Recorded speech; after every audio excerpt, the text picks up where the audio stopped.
Hello नमस्कार, welcome to अर्थनिधी.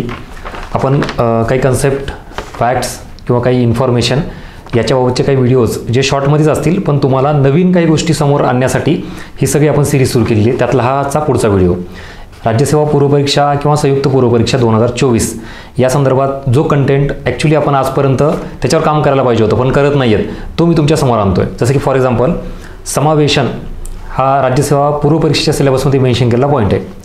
त्याच्यावर नेमकं काय करायचं, त्याच्यात कुठले पॉईंट्स वाचले पाहिजेत, तो टॉपिक नेमका काय आहे, प्रश्न कशा स्वरूपात येतात, काहीही आजपर्यंत आपण न बघता ब्लाइंडली परत तसंच काहीतरी वाचत बसतो. या संदर्भात एक कालच व्हिडिओ टाकलेला आहे, कोणी बघितलं असेल तर आवर्जून बघून घ्या. इन द सेम वे अजून एक जो कंबाईनला पण आणि राज्यसेवेला प्रश्न विचारला तो म्हणजेच लँड रिफॉर्म्स, जमीन सुधारणा. हा नेमका काय प्रकार आहे, याच्यावरचे प्रश्न कसे टॅकल होतात आणि यासाठी एक बेसिक बॅकग्राऊंड किती गरजेचं आहे हे आपण न बघता फक्त लँड रिफॉर्म म्हणजे काय आणि त्याच्या संदर्भातील इन्फॉर्मेशन काढतो. तर तो एक मुद्दा तुमच्यासमोर मी आज आणतोय. So let start today's topic land reform. तुम्हाला याच्यावरून लक्षात येईल की एक्सप्लॉटेशन, पिळवणूक हा प्रकार किती होता. बघा, जमीन सुधारणा, जस्ट मी पेन सिलेक्ट करतो. जमीन सुधारणाबाबत 1947 नंतर हे आपण सगळ्या गोष्टी केल्यात का, कारण त्याच्या अगोदर ब्रिटिश शासन होतं, ते त्यांच्या पद्धतीने नियम कायदे तयार करायचे. पण आपल्याला स्वातंत्र्यानंतर आपल्या देशातील लोकांचा विचार करायचा होता. आर्थिक विकास आणि जे दुर्लक्षित दुर्बल घटक आहेत किंवा ग्रामीण भागातील तळागाळातील लोक आहेत यांना विकासामध्ये आणायचं होतं. त्यामुळे स्वातंत्र्यानंतर त्याबाबत आपण प्रयत्न केले आहेत. पण ज्यावेळेला तुम्ही जमीन सुधारणा म्हणताय तर इथं ॲक्च्युली फोकस हा असतो आपला की जमीन सुधारणा कधी झाल्यात, ऑब्व्हियसली स्वातंत्र्यानंतरच. मग त्याच्यात काय काय येतं, जे काही लँड सिलिंग आहे म्हणजे जमीन धारकताही कमी झाली पाहिजे, मध्यस्थ यांचं उच्चाटन झालं पाहिजे इंटरमिडिएटसाठी, त्याच्यानंतर टेनन्सी रिफॉर्म्स हा एक घटक झाला पाहिजे. हे एवढ्यावरच आपण फोकस करतो. पण हे सगळं कधी घडलं, स्वातंत्र्यानंतर. ॲक्च्युली लँड रिफॉर्म समजून घ्यायचा असेल, you have to go back स्वातंत्र्यापूर्वी नेमकं काय घडलं ते, इथून ॲक्च्युली स्टार्ट होती. त्यामुळे आजच्या व्हिडिओचा पार्ट हा आपला फक्त बॅकग्राऊंडवर असेल, जो तुम्हाला हा इथून पुढचा जो पार्ट आहे ना तो समजण्यास मदत करेल. म्हणून आज फक्त एवढ्यापुरतंच आपण बोलणार आहे काय घडलं अगोदर नेमकं. येस, चलो. त्याचं बॅकग्राऊंड आणि रिझन, नेमक्या जमीन सुधारणा का करावं लागल्या ना. जर सगळं व्यवस्थित सुरळीत असलं असतं तर करायची गरज नाहीत. ह्याच्याबाबत पण बघा, आपला LPG टॉपिक आहे, नवीन आर्थिक सुधारणा. सुधारणा शब्द येतोय, ह्याचा अर्थ आधी काहीतरी आर्थिक धोरणं सरकारची बिघडलेत त्यालाच आपण सुधारणा केल्यात. इन द सेम वे जमीन सुधारणा केल्यात म्हणजेच आधी जमिनीबाबत, लँडबाबत, ॲग्रिकल्चरल लँड विशेषतः स्पेसिफिकली याच्याबाबत खूप काहीतरी एक्सप्लॉटेशनचं धोरण होतं. कोणाचं, ब्रिटिश सरकारचं. ते सुधारायचं होतं आपल्याला. म्हणून पार्श्वभूमी, त्याच्यामागचे काय कारण आहेत ते. आता भारत सरकार म्हणण्यापेक्षा आपण ब्रिटिश भारत सरकार म्हणून. स्वातंत्र्यापूर्वी सगळे निर्णय हे ब्रिटिश घ्यायचं, म्हणजे ईस्ट इंडिया कंपनी, त्याच्यानंतर मग त्यांनी सगळी सत्ता हस्तगत केलेली आहे तो होता. तर ह्या ईस्ट इंडिया कंपनीचा घ्या किंवा ब्रिटिश भारत सरकारचा घ्या, मेन मुद्दा, पर्पज, हेतू, त्यांचं उद्दिष्ट हे काय होतं, ते जास्तीत जास्त आपल्याला पैसा कमवायचा आहे. हे इथे दिलं, इन्कम किंवा प्रॉफिट किंवा रेव्हेन्यू जनरेट करायचा आहे. म्हणून दादाभाई नौरोजीने थेरी मांडली बघा, ड्रेन वेल्थ ऑफ थेरी. त्यांनी भरपूर मोठ्या प्रमाणात संपत्ती, धन इथं कमवलं आणि तिकडे नेलं. कुठेही त्याचा भारताला फायदा झाला नाही, इथं कुठेही इन्व्हेस्टमेंट केली नाही, विकासाच्या कुठल्याही गोष्टी राबवलेल्या नाही आहेत. तो हा सगळा प्रकार आहे. मेन ऑब्जेक्टिव्ह त्यांचं हे होतं, हे आपल्याला कळतात पुढं. याच्या आधारावर मग आता लक्षात येईल, गव्हर्नमेंट कुठलं, ब्रिटिश गव्हर्नमेंट. आता हे ह्याच्यामध्ये कुठल्याही सरकारला देश चालवायचा असेल तर उत्पन्न आणि खर्च याचं बॅलन्स ठेवावं लागेल. जो काही त्या सरकारचा खर्च होतोय तो सरकारला कशातून पूर्ण करावा लागतो, उत्पन्नातून. मग हे उत्पन्न वाढवण्यासाठी सरकारकडे काय ऑप्शन होता, तर भारत आजही कृषीप्रधान देश आहे. भलेही आता थोडंफार इंडस्ट्री सेक्टर, सर्व्हिस सेक्टर वाढलं जरी असेल तर मेजॉरिटी नियर अबाउट 50% पॉप्युलेशन ही कशावर डिपेंड आहे, ॲग्रिकल्चरवर आहे. सध्याची परिस्थिती सांगतोय, हे तर आपण स्वातंत्र्यापूर्वीचं म्हणतोय, त्यावेळेला तर 80पेक्षा जास्त टक्के लोकसंख्या ही काय होती, पूर्णतः कृषीवर आधारित होती आणि कृषीप्रधान देश होता. म्हटल्यानंतर इथं जर यांना रेव्हेन्यू, प्रॉफिट कमवायचा असेल तर कुठलं सेक्टर आहे, ॲग्रिकल्चर सेक्टर. आणि कृषी क्षेत्रामध्ये सगळ्यात महत्त्वाचं जे चालतं सगळं जमीन, लँड याच्यानुसार आपल्याला किती उत्पन्न कमवायचं हे ठरवलं जातं. सो बेस कळाला का तुम्हाला, रेव्हेन्यू, इन्कम, प्रॉफिट हे कमवायचं आहे. त्याच्यासाठी कृषी क्षेत्र इम्पॉर्टंट होतं त्यावेळेस आणि त्यासाठी जो निकष ठरवण्यात आला तो आहे जमिनीचा. या जमिनीतून म्हणजेच कृषीमधून सरकारला जर रेव्हेन्यू, इन्कम जनरेट करायचा असेल तर आपल्याला काहीतरी त्यांना कर लावावं लागेल. मग यासाठीच कॉर्नवॉलिस असू द्यात, थॉमस मॉनरो असू द्यात, इतिहासात तुम्हाला हे चांगली नोंद कळेल, यांनी वेगवेगळ्या भारतामध्ये वेगवेगळ्या ठिकाणी प्रयत्न केला.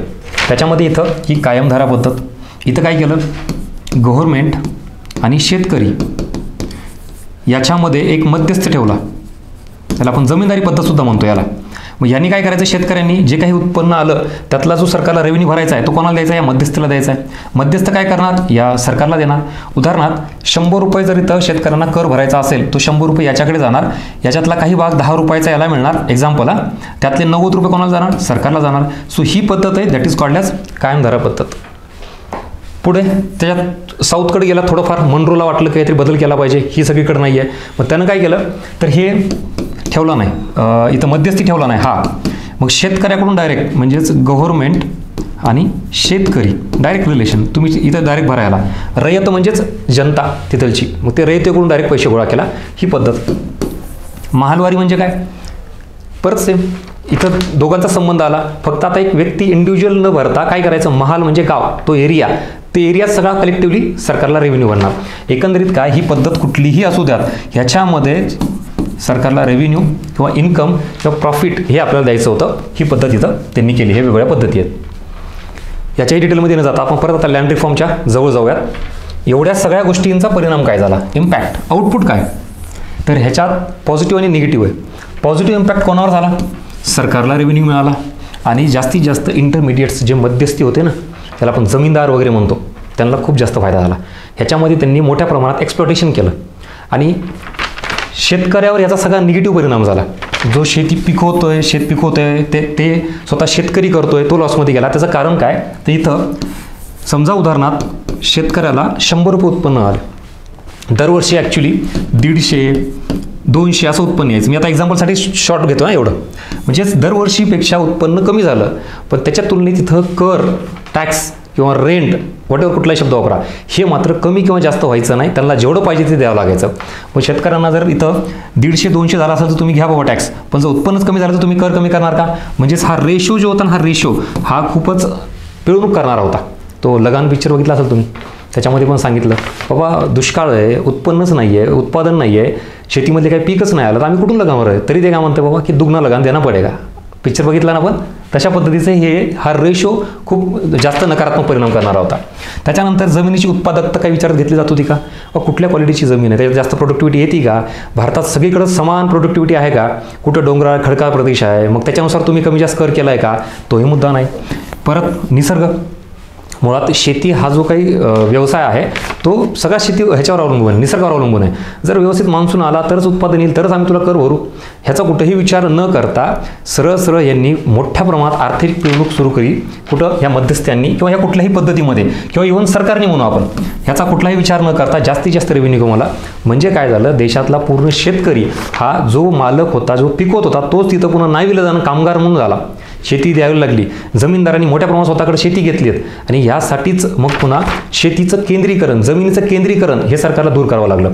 आजही तुम्ही बघा, काही वेळा स्वातंत्र्याच्या वेळेला ऑब्झर्व करत असाल तुम्ही, शेकडो एकर एका व्यक्तीच्या नावावर असेल किंवा ठराविक काही जाती धर्माच्या नुसारच त्याचं सेंट्रलाइज सुरू झालं बघा.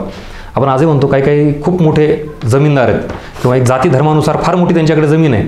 मग देशातील असा काही वर्ग निर्माण झाला ज्यांच्याकडे मोठ्या प्रमाणात ही संपत्ती आणि जमीन एकवटली आणि बाकी असा मोठा वर्ग जो 80% होता तो लँडलेस झाला. म्हणजे त्यांच्याकडे कुठल्याही प्रकारची जमीन नाही, शेती करण्यासाठी नाही, काहीच नाही, उदरनिर्वाह करण्यासाठी नाही. हे सगळे निगेटिव्ह इम्पॅक्ट झाले कशावर, शेतीवर, शेतकऱ्यावर. आणि या सगळ्या गोष्टींचा पुन्हा जर आपण नीट बघितला, इथं हे लँड बाबतीत किंवा याला आपण ॲग्रिकल्चर बाबतीत जी गव्हर्नमेंटची पॉलिसी होती, या सगळ्या गव्हर्नमेंटच्या पॉलिसीमुळे झालं काय, केंद्रीकरण झालं कशाचं, जमिनीचं.